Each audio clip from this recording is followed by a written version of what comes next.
Yazidi ya lo dejamos para después, porque ese tiene tela, pero en Ruanda, todo lo que ocurrió en Ruanda fue el asesinato de un jefe, a ver si me acuerdo bien, porque con los Hutus y los Tutsis, pero creo que era un jefe, el jefe Hutu de Ruanda. Ruanda estaba separada entre Tutsis y Hutus, pero realmente son la misma gente. Lo que pasa es que a los Beckham les dio, seguro que fue por algo, por separarlos étnicamente. Y entonces el presidente Hutu de Ruanda muere, a partir de ahí los Hutus se levantan contra los Tutsis y de repente un pueblo que estaba en cuestión de semanas, que vivían pacíficamente, con la acción de la radio y la acción de otras cosas que luego contaremos, ¿no? Acerca, que son muy, muy buenas.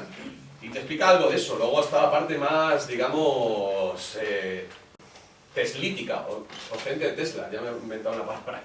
La parte de las ondas, ¿no? Porque en aquella época hubo unos helicópteros que estuvieron sobrevolando por Ruanda y la gente decía que no podía pensar, tenían jaquecas. Hay mucha gente que ha confesado que las manifestaciones le entra a la cabeza, le dan dolores de cabeza, y sabéis que siempre hay un helicóptero por ahí, ¿no? Entonces, bueno, hay una serie de cosas que luego ya lo contaremos cuando hablemos de Mecha Ultra, que pueden hacer que dejes de pensar bien, ¿vale? Y esas son la parte más, digamos, más oscura, más misteriosa de todos estos poderes. El caso es que esta Operación Gladio, en los años 60 se dan cuenta, vamos a ver, cuando ha llegado el movimiento hippie, ellos saben mucho, saben de astrología, saben de todo.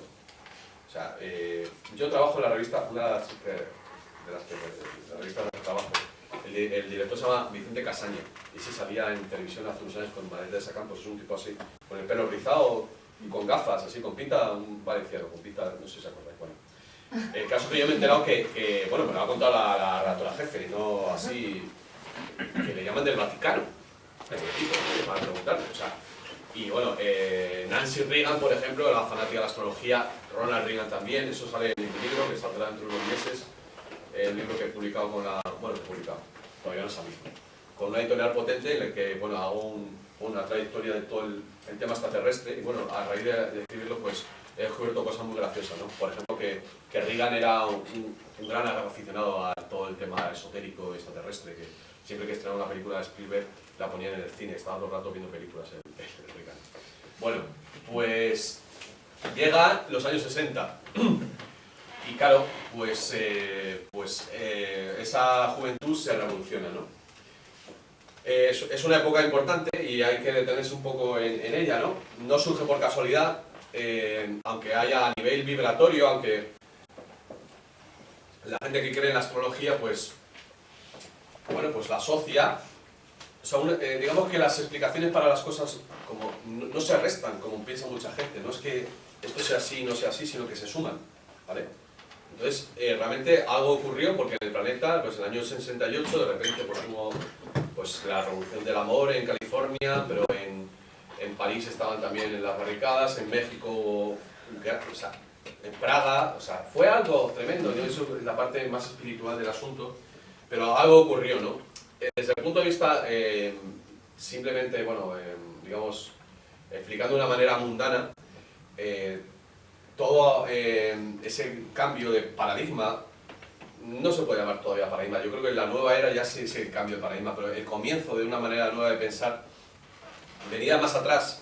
Algunos hablan de que realmente todo esto de Acuario es una conspiración de los Illuminati, eso luego entraremos ellos en las preguntas porque eso es hilar más fino, ¿no? Hay gente que dice que realmente la masonería, que es que tiene mucho que ver, dice que estuvo detrás del movimiento hippie, y hay algo también, se puede ser. De hecho, el símbolo este que todo el mundo pensaba que era el símbolo de los hippies de la paz, es un símbolo de ISIS, ahora se sabe, ¿no? Ya, los grupos de ahora ya no quieren utilizar eso, realmente nadie sabe cómo surgió ese símbolo, pero la gente lo empezó a llevar y era un símbolo que viene de ahí, ¿no? Bueno, pues el origen del movimiento hippie, de todas las variantes, realmente el movimiento hippie, si ha sido el último movimiento que realmente ha propuesto algo. Realmente en ese momento propuso cosas, pero con el tiempo muchas de las cosas que estamos viviendo son consecuencia de lo que se vivió hace años, ¿no? Bueno, el tema ecológico, por supuesto, Greenpeace, pues eran unos chicos de Estados Unidos que no quisieron ir a la guerra de Vietnam y se marcharon a Alaska cogieron un barco y se marcharon a Alaska para impedir que mataran a las ballenas o a las focas. Y por lo visto cuando los esquimales inuit vieron aparecer esos chicos pelo largo con barba, se acordaron de sus profecías y vieron a los guerreros del arco iris que venían a salvar el planeta. Entonces, la recuperación del símbolo del arco iris, el arco iris es un símbolo arquetípico que lo tienen todas las civilizaciones del mundo, todas las culturas indígenas, y es el signo de la conexión con la madre tierra. Entonces, los indios Hopi, los mayas, todos tenían esa, algunos más que otros, pero todos han asociado ese arco iris a un renacer, una vuelta a una era dormida, ¿no? Sin saberlo, estos hippies estaban haciendo reales las profecías, ¿no?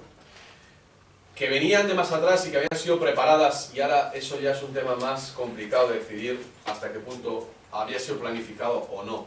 Está claro que Elena Petrovna Blavatsky, que es la fundadora de la teosofía, pues puso, y su seguidora Alice Bailey, con la conspiración de Acuario, son libros que toten que abrieron puertas a la gente, ¿no? Aldous Huxley fue otro de los profetas o de los inspiradores del movimiento hippie. La figura de Huxley también es, bueno, recordadme que luego volvamos aquí a Don Giles, que me estoy yendo, luego volveremos a hablar, así me empiezan a unir cosas. Aldous Huxley, habréis leído muchos el libro de Un Mundo Feliz, que tiene tela, el libro, tiene tela, porque está hablando de la clonación. Bueno, una de las cosas que explico en el libro es, bueno, más que explicarlo, lo dejo caer, ¿no? De cómo, pues, cosas que ahora son normales, otros tipos las han visto. Julio Verne, el viaje a la luna, 20.000 leguas de viaje submarino, ha habido gente siempre, algunas personas que se han adelantado muchos años a su época, entonces han sido calificados de genios, de visionarios, pero eso no da una explicación de por qué sabían las cosas. Claro, cuando te das cuenta, cuando sabes que Julio Verne pertenecía a una sociedad que se llama Niebla, una sociedad paramasónica, cuando te das cuenta, cuando sabes que Aldous Huxley era nieto de Thomas Huxley, que era le llamaban el bulldog de Darwin, que era, bueno, digamos cuando Darwin quería pelear, pues lanzaba para meterse con los creacionistas. Cuando sabes que Huxley era hijo de otro biólogo y que su hermano había creado la UNESCO, o sea, Huxley era un tipo que estaba en el establishment. Es que no nos cuentan toda la historia de estos tipos, no es yo qué sé, un tipo del Raval que se pone a escribir, no, es un tipo que viene de una familia. Y todas las personas que han hecho realmente cambios grandes en la humanidad, si no pertenecían a familias, estaban en sociedades que sabían. Entonces es cuando empiezas a entender más las cosas. Claro, no es que un tipo de repente, joder, o el Orwell con el 1984 diga, haga esto y yo, joder, tipo más listo. No, es que tenía información. Claro, cuando tu abuelo es el mejor biólogo, uno de los mejores biólogos del siglo XIX, tu hermano, ellos seguramente sabían saber qué se podía hacer con los genes. Claro, entonces, claro, esa fábula, claro, luego pues, Aldous Huxley fue muy amigo de Krishnamurti. Digamos que fue el comienzo, él se fue a vivir a California y ahí es el comienzo, la nueva era fue en California por algo, porque había muchas semillas ahí plantadas. Entonces, bueno, pues todo el tema, pues la parte de la psicología, ¿no? Bueno, el comienzo de la psicología humanista,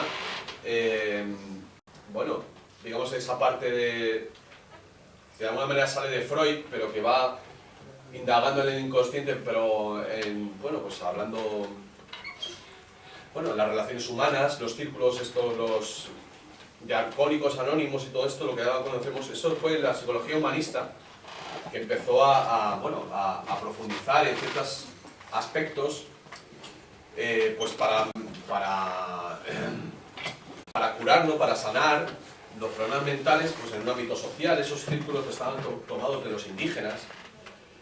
El tema del sexo, bueno, pues es toda la vida de Wilhelm Reich, que fue uno de los discípulos pues más importantes de Freud. Bueno, seguía de alguna manera, pero llegó su camino. Wilhelm Reich fue el que empezó a investigar con la energía del orgasmo, y ahí llegó al orgón, y empezó a investigar las propiedades del orgón para la curación, y no solo eso, sino que ahora la gente que estaba en el tema de los clientores está utilizando algunos dispositivos de Wilhelm Reich para generar ese orgón bueno que puede liberar, que puede diseminar o se puede fundir todas esas contaminación de metales que hay. Digamos que hay toda una serie de innombrables, de malditos, de científicos censurados. Por supuesto Wilhelm Reich, bueno, por supuesto no, no le hicieron caso en su época, pero no solo eso, sino que le encarcelaron y quemaron todos sus libros. ¿Eso significa que no hayan seguido las tesis de Wilhelm Reich? No.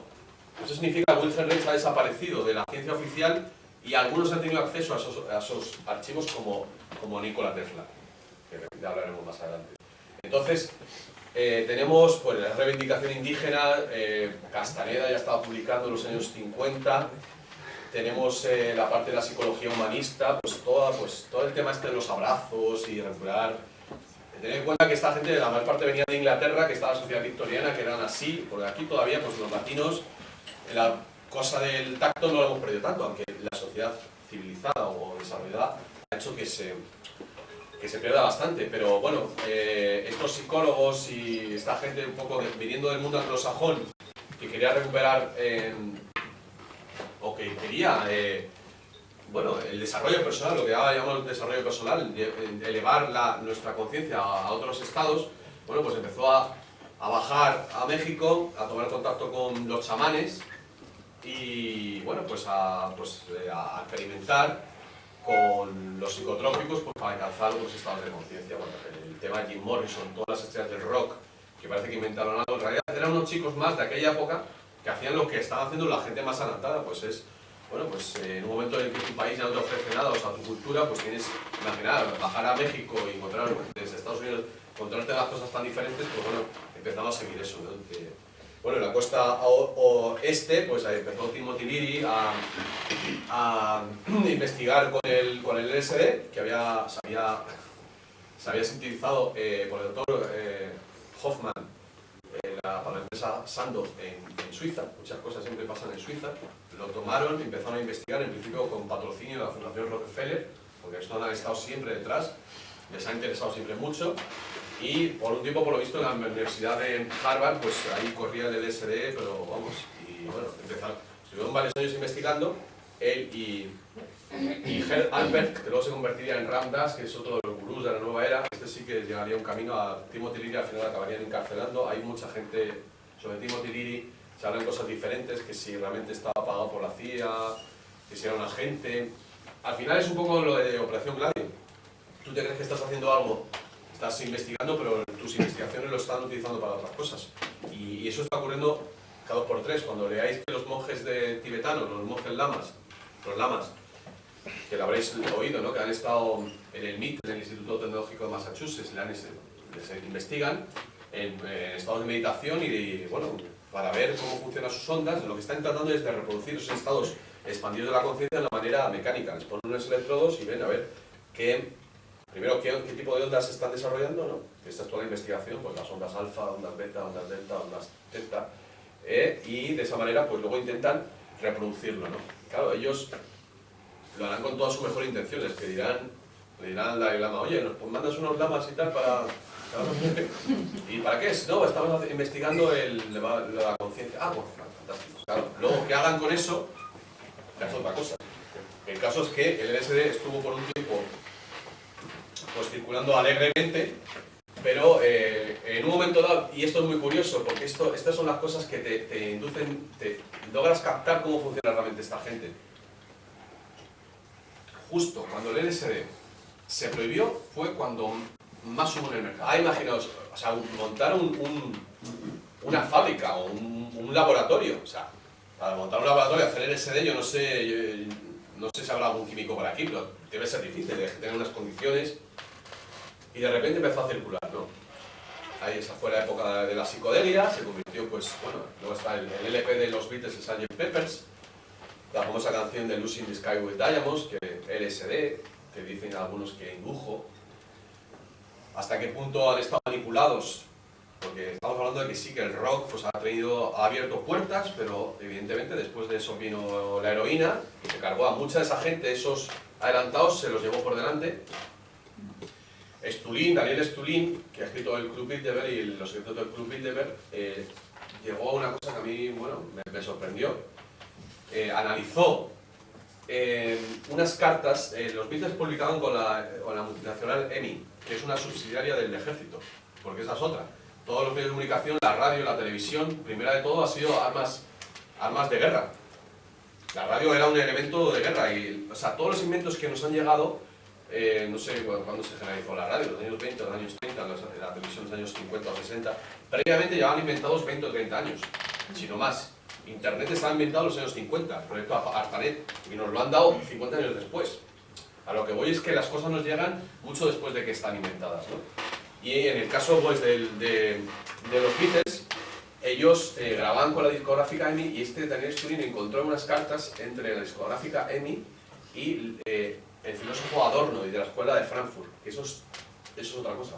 Ojo, Frankfurt, importante ciudad, porque aparece por muchos lados. Frankfurt es el aeropuerto con más tráfico de Europa, ahí están los bancos más poderosos y es el origen de la casa Rothschild, que es, bueno, pues aquí estamos llegando un poco al... DH y sí. Bueno, pues en esas cartas hablan de un nuevo paradigma, por lo visto. O sea, son cosas muy crípticas, ¿no? Pero él leyó esas cartas y por lo visto había una comunicación acerca de creación de un nuevo paradigma. La escuela de Frankfurt es una de las escuelas más importantes de sociología del siglo XX. Digamos, la escuela de los comunistas o la escuela... La que creó el tema de la corrección política. Hay un documental muy bueno en internet, o un vídeo, hablando de un experto en sociología, hablando del influjo de, bueno, uno no, varios, de la escuela de Frankfurt en todo este tema de la corrección política, de cómo, pues no, cómo se ha empezado a decir, a ser imposible decir cojo en lugar de... Cómo han introducido palabras determinadas como emplear el hogar en lugar de criada, o minusválido psíquico en lugar de... ¿vale? Todo esto, el miedo a decir manicomio, cárcel, ¿vale? Eso la corrección política viene de la escuela de Frankfurt. Y Adorno, que es uno de los filósofos centrales o sociólogos de la escuela de Frankfurt, era compositor también. Entonces eso le induce al estudiante a pensar, porque yo le he hablado con él y tampoco me da más datos, ¿no? De que realmente los Beatles hayan estado de alguna manera... ¿Cómo decirlo? O sea, yo creo que hacían sus canciones. Ahora, el tema, ahí estaba hablando con un músico, la producción musical es otra cosa. O sea, tú eres un músico y tú entregas tu maqueta o grabas, pero luego hay una serie de cosas en el estudio de grabación que pueden añadir. Realmente ahora ya con la Operación Triunfo nos damos cuenta de que los productores lo hacen todo. O sea, te dicen cómo tienes que cantar, te dicen, luego entras en el estudio, ¿vale? Entonces hay gente que dice que en el libro, en el disco de Sgt. Peppers, pues hay unos mensajes subliminales que indujeron a la juventud. Esto no es nuevo, porque por ejemplo Jimmy Page, que es uno de los líderes, o fue uno de los líderes de Led Zeppelin, que realmente hay una película que se llama The Sun Remains the Same, que se le ve haciendo rituales satánicos, le compró el castillo el castillo en donde había vivido Aleister Crowley, que es otro de estos elementos importantes, un personaje central del siglo XX. Aleister Crowley aparece, es un mago en el sentido de más exacto de la palabra. Aleister Crowley aparece en el disco de Sgt. Peppers en la esquina superior izquierda. Y bueno, es un tipo que se autocalificaba la bestia. Y bueno, sus seguidores le llamaban eso, Titán. Y su número era el 666, él se creía una especie de reencarnación del demonio. Y dio lugar ojo que hay mucha gente, yo he conocido a gente, el otro día me llamó un tío que conocía y yo no sabía que había estado en temas de seguidores de Crowley. La técnica, digamos, espiritual, es una técnica espiritual que se llama Magic. Yo no lo he profundizado ahí, pero la gente que me ha contado, pues debe ser una especie de rituales, pues bueno, en principio de la luz, pero de la luz tenebrosa, ¿vale? Entonces este hombre se infiltró en la OTO, la Orden del Templo Oriental, y llegó a ser uno de los jefes, y se supone que este era un brazo de los Illuminati de Baviera. Él estuvo en Cefalú, en Sicilia, viviendo durante un tiempo, en los años 20, y hay grabaciones, yo tengo una grabación que me ha pasado un amigo, pues de rituales satánicos. Se supone que él, eso en el vídeo de los Illuminati que tengo ahí, él introdujo el tema del satanismo en los grados superiores de la masonería inglesa, de las órdenes masónicas y, bueno, entre algunas logias, pues a la que pertenece supuestamente Tony Blair, que es la logia Stud Hall.